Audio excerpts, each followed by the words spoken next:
Hello friends, welcome back to my YouTube channel. So today we are going to study about food security. So what is food security? Food security means the availability, accessibility and affordability of food to all the people at all the time. मतलब food सारे लोगों को affordable price पे मिले, सबको मिले और ज़्यादा से ज़्यादा बल्क क्वांटिटी में जिस देश के पास फूड स्टोर होता है उसे हम बोलते हैं फूड सिक्योरिटी। तो फूड सिक्योरिटी बेसिकली 3 A's पे डिपेंड करता है, depend upon 3 A's: availability, accessibility and affordability.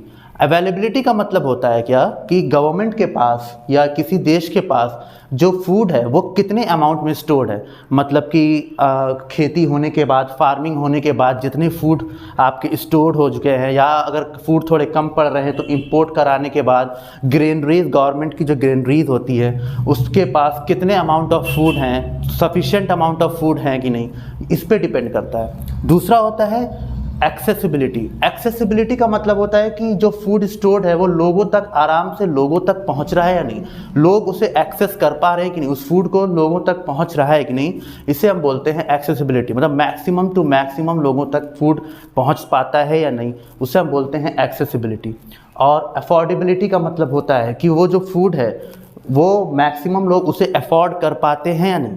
Afford, अब ऐसा तो नहीं है ना कि ख़राब फूड खरीद लिया जाए, मतलब न्यूट्रिशियस भी होना चाहिए, उनके डाइटरी में भी आना चाहिए, मतलब अच्छा भी फूड हो और अफोर्डेबल भी हो। तो यही होता है फूड सिक्योरिटी। तो बेसिकली फूड सिक्योरिटी क्या होता है ना, फूड सिक्योरिटी मीन्स accessibility,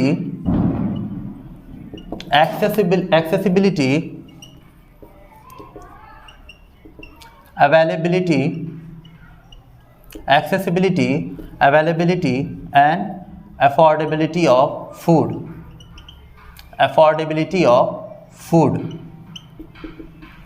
तो पहला पॉइंट हमारा है कि एक्सेसिबिलिटी ऑफ फूड का क्या मतलब होता है।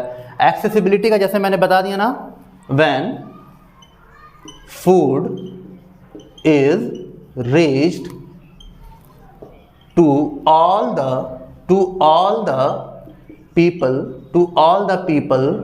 of a country। जब फूड सबके पास हो, खाना सबका अधिकार है, सबके पास जब खाना होगा तो उसे कहा जाएगा कि एक्सेसिबल है, मतलब फूड क्या है, एक्सेसिबल है। दूसरा है अवेलेबिलिटी। अवेलेबिलिटी का मतलब फिर वही मैंने जैसा बताया कि गवर्नमेंट के पास या किसी देश के पास कितने अमाउंट ऑफ फूड अवेलेबल हैं या नहीं है तो उन्हें इंपोर्ट कराया जाए, तो इसे हम कहते हैं availability. So the amount of grains और फूड स्टोर्ड और produced in a country is called availability। तो कितना फूड किसी कंट्री में प्रोड्यूस हो रहा है, कितने क्रॉप्स प्रोड्यूस हो रहे हैं, कितने क्रॉप्स को इंपोर्ट किया जा रहा है या कितने फूड को इंपोर्ट किया जा रहा है, और कितने फूड पिछले साल के अगर बचे हैं तो स्टोर्ड हैं, इन्हें हम कहते हैं अवेलेबिलिटी। और जो लास्ट है वो अफोर्डेबिलिटी है। अब क्या है ना कि फूड अफोर्डेबल भी तो होने चाहिए। अभी आपने देखा होगा कि जिन देशों में फूड की कमी हो जाती है, यानी जिन देशों में फूड प्रोडक्शन कम हो जाता है, या आप समझ लीजिए फैमिन, स्टारवेशन, ये सब भूखमरी जब फैल जाती है ना, तो वहाँ पे सबसे पहले ये जो गेहूँ, चावल, इनके दाम बढ़ जाते हैं, है ना। तो अफोर्डेबल ही नहीं होता है गरीब लोगों को, गरीब लोग भूखे मरने लग जाते हैं क्योंकि अफोर्डेबल ही नहीं है ना। जब फूड इतना महंगा है तो अफोर्डेबल कैसे होगा, तो अफोर्डेबल भी तो होना चाहिए। अब किसी कंट्री में फूड अफोर्डेबल तभी होगा ना जब उसके पास फूड सफिशिएंट होगा, फूड प्रोडक्शन सफिशिएंट होगा, इंपोर्ट करने के बाद फूड सफिशिएंट होगा, तभी तो अफोर्डेबल होगा। तो अफोर्डेबिलिटी का मतलब भी यही है, the price of food should be affordable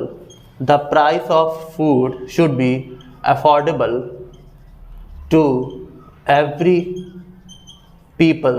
The price of food should be affordable to every people of a country. Okay, so this is about food security. तो फूड सिक्योरिटी आप समझ चुके हैं कि फूड सिक्योरिटी का क्या मतलब होता है। Food security is accessibility, availability and affordability of any food, ठीक है ना। अब नाउ जो नेक्स्ट टॉपिक है वो है food security insured only if, मतलब फूड सिक्योरिटी कब होगा, जब एनफ फूड होगा सबके लिए, enough food for every person, सबके लिए एनफ फूड हो, इनफ का मतलब सफिशिएंट अमाउंट में फूड हो, न्यूट्रिशियस फूड हो, और सबके पास पैसा हो, सबके पास इतनी तो पैसा हो ना कि उस फूड को खरीद सकें। तो मतलब उस फूड का प्राइस भी इतना होना चाहिए ना कि वो अफोर्डेबल हो, वो सब उसे बाय कर सके। तो food security insured only if enough food for every person। Food security कब इंश्योर्ड होती है, फूड सिक्योरिटी कब होती है, जब इनफ फूड हो सभी के लिए, सभी के लिए इनफ फूड हो। Second, the price of food should be affordable, the price of food should be affordable. अब प्राइस ऑफ फूड भी सबके लिए क्या होना चाहिए, affordable, means every person can buy its food, हर इंसान अपने फूड को खरीद सके, उसे हम कहते हैं फूड सिक्योरिटी। अब तो फूड सिक्योरिटी कब इंश्योर्ड होती है, जब इनफ फूड हो सभी के पास, जब इनफ फूड हो और जब सभी के पास इतने पैसे हों कि वो फूड को बाय कर सकें। Okay, now next topic is why food security. Why food security, food security की हमें ज़रूरत क्यों है। अभी देखते हैं कि कई देशों में अक्सर कभी ना कभी कोई ना कोई डिज़ास्टर, नेचुरल कैलेमिटीज़ या प्राकृतिक आपदाएं आ जाती हैं, जिनकी वजह से फूड प्रोडक्शन, क्रॉप प्रोडक्शन उस देश का ख़राब हो जाता है या उस देश में क्रॉप प्रोडक्शन नहीं हो पाता है। तो अगर उस देश में स्टॉक पहले से अवेलेबल नहीं होता है तो क्या होता है, लोगों तक फूड पहुंचना बंद हो जाता है, लोगों तक फूड पहुंचना रुक जाता है, लोग खानों के लिए तरसने लगते हैं, भूखमरी होने लगती है, लोग भूख की वजह से मरने लगते हैं। अपने ही इंडिया का अगर एग्जाम्पल लिया जाए तो वेस्ट बंगाल में 1943 में एक भूखमरी आई थी वेस्ट बंगाल में, जिसकी वजह से मोर देन 30 लाख लोगों की जान चली गई थी। तो फूड सिक्योरिटी बहुत ज़रूरी होती है। क्यों, वाई फूड सिक्योरिटी, क्योंकि जब कभी नेचुरल कैलेमिटीज़ आती हैं, for example earthquake, flood, tsunami, ऐसी कोई भी कैलेमिटी, ड्रॉट्स, सूखा पड़ जाना, ऐसी कोई भी कैलेमिटीज़ आती हैं जब, उस वक्त अगर किसी देश के पास फूड सिक्योरिटी स्टॉक में फूड पहले से था तो वो उस कैलेमिटीज़ से कुछ हद तक लड़ सकती हैं, काफ़ी हद तक भी लड़ सकते हैं। लेकिन अगर कैलेमिटी, नेचुरल कैलेमिटीज़ आई और आपके देश में ऑलरेडी फूड इनसिक्योरिटी बहुत दिनों से अब चल रही थी, आपके देश में फूड इनसिक्योरिटी, तो उससे कैलेमिटी आने के बाद फूड प्रोडक्शन आपका और कम हो जाएगा, इंपोर्ट करना आपके लिए मुश्किल हो जाएगा, जिसकी वजह से बहुत लोगों को फूड इनसिक्योरिटी होने लगेगी और लोग भूख की वजह से मरने लगेंगे। अभी रिसेंट का आप एग्जाम्पल श्रीलंका का देख सकते हैं। श्रीलंका में भी फूड इनसिक्योरिटी आ गई थी, बहुत ज़्यादा लोगों तक खाना नहीं पहुँच पा रहा था, चावल बहुत महंगे हो गए थे, अफोर्डेबल ही नहीं था, चावल इतना महंगा हो गया था। अभी आप पाकिस्तान का भी देख सकते हैं कि उनकी प्रेजेंट सिचुएशन कितनी ख़राब चल रही है। तो थैंक गॉड कि हम इंडिया ने, हमारी प्रेजेंट सिचुएशन और आगे आने वाली फ्यूचर सिचुएशन ही बहुत अच्छी होने वाली है। तो food insecurity, why food security इसलिए ताकि इन फ्यूचर कभी हमें नेचुरल कैलेमिटीज़ का अगर सामना करना पड़े तो हमारे पास ऑलरेडी फूड स्टॉक में इतना हो। आप ऐसे जनरल सा एग्जांपल लीजिए ना कि आपके घर में इतना राशन होना चाहिए कि मान लीजिए अगर 7, 8 दिन, 10 दिन आपके एरिया में लगातार बारिश हो रही है, आप घर से बाहर नहीं निकल सकते हैं, तो आपके घर में अगर फूड पहले से स्टोर्ड होगा तो आपको बाहर निकलने की ज़रूरत नहीं पड़ेगी, आपका परिवार फूड के लिए तरसेगा नहीं। लेकिन अगर आपके घर में फूड था ही नहीं तो आपको क्या होगा, आपके परिवार को फूड मिल ही नहीं पाएगा, क्योंकि आप बाहर नहीं जा पाओगे, आप सामान नहीं ला पाओगे। Same goes with in country also कि अगर फूड सिक्योरिटी किसी कंट्री में नहीं होगी तो जब नेचुरल कैलेमिटीज़ आएंगी, डिज़ास्टर्स आएंगे, तो हमारे पास फूड प्रोडक्शन होगा ही नहीं, फूड प्रोडक्शन होगा ही नहीं। तो जब फूड प्रोडक्शन ही नहीं होगा तो आम जनता तक, आम लोगों तक खाना, अनाज कैसे पहुंचेगा। जब आम लोगों तक अनाज पहुंचना ही बंद हो जाएगा तो आम लोग क्या करेंगे, भूख की वजह से उनकी मौतें होने लगेंगी। ठीक है, तो ये होता है। Now who are food insecure. Food insecure कौन होते हैं? फूड इनसिक्योर वो लोग होते हैं जिन तक फूड पहुंचता नहीं है। अब फूड ना पहुंचने की भी बहुत सारी वजह होती है। तो food insecure are those people जिनको फूड एक्सेसिबल ही नहीं होता है, जो फूड को एक्सेस कर ही नहीं पाते हैं ड्यू टू वेरियस रीजन। कभी ड्यू टू वेरियस रीज़न, हो सकता है कि वहाँ तक फूड पहुँचता ही ना हो सकता है कि वो काफ़ी ज़्यादा पुअर हैं, अफोर्ड नहीं कर पा रहे हैं। न्यूट्रिशियस फूड अफोर्ड करना अगर जिनके बस का नहीं होता है उन्हें हम कहा जाता है food insecure. So food insecure are those people who don't get sufficient amount of nutritious food. तो food insecure those people who don't have access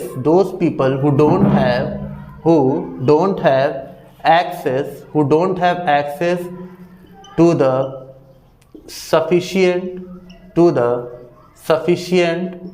amount of nutritious food. तो food insecure are those people who don't have sufficient amount of nutritious food.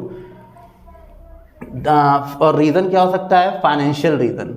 Financially मान लीजिए वो बहुत गरीब हो सकते हैं, इतने गरीब कि वो फूड को एक्सेसिबल नहीं कर सकते हैं, वो फूड को अफोर्ड नहीं कर सकते हैं, तो इसे हम कहते हैं food insecure. So who are food insecure? Now our next topic is food security in India.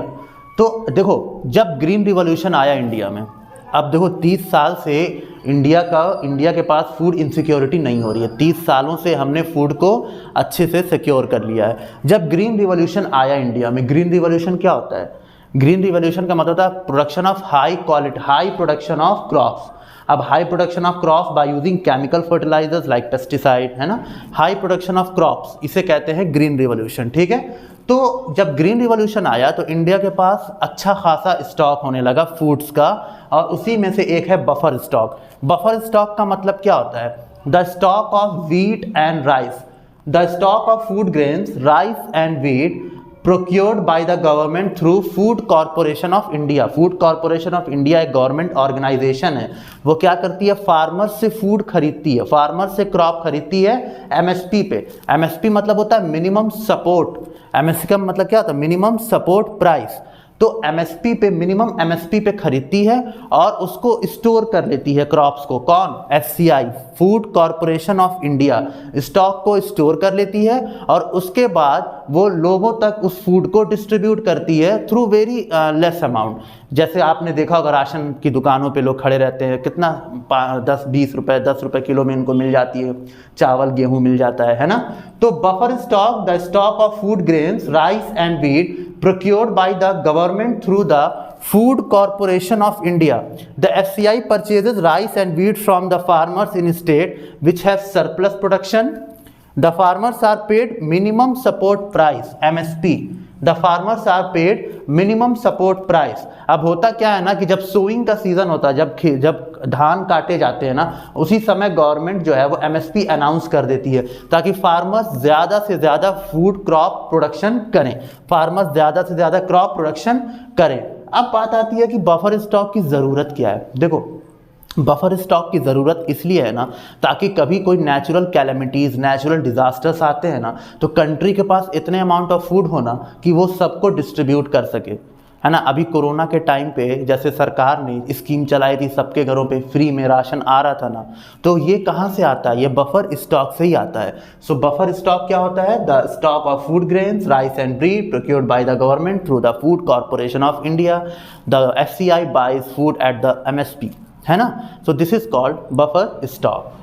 Now the second organization of the government of the India for the food security is public distribution system. तो public distribution system ज़्यादातर focus करती है गरीबों पर।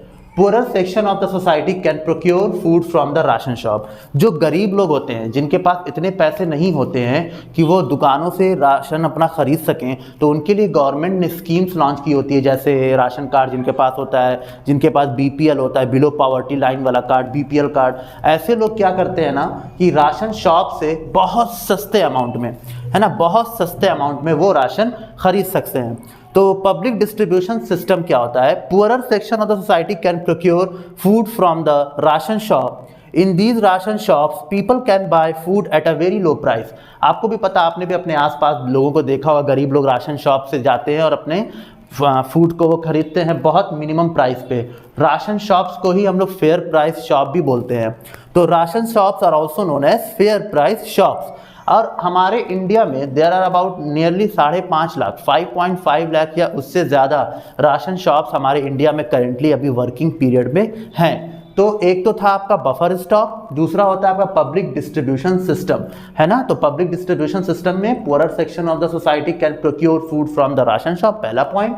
दूसरा point, in these ration shop people can buy food at a very low price, बहुत सस्ते में फूड उनको मिल जाता है। Ration shops are also known as fair price shop. Ration shops fair price shops से भी जाने जाते हैं और हमारे इंडिया में नियरली अबाउट 5.5 लाख या उससे थोड़े ज़्यादा ही राशन शॉप्स करंट सिचुएशन में वर्किंग पर हैं। So that's it for today. ये था हमारा food security in India. That's it for today, है ना। If you like this video please subscribe to my channel. Thank you. जय हिंद।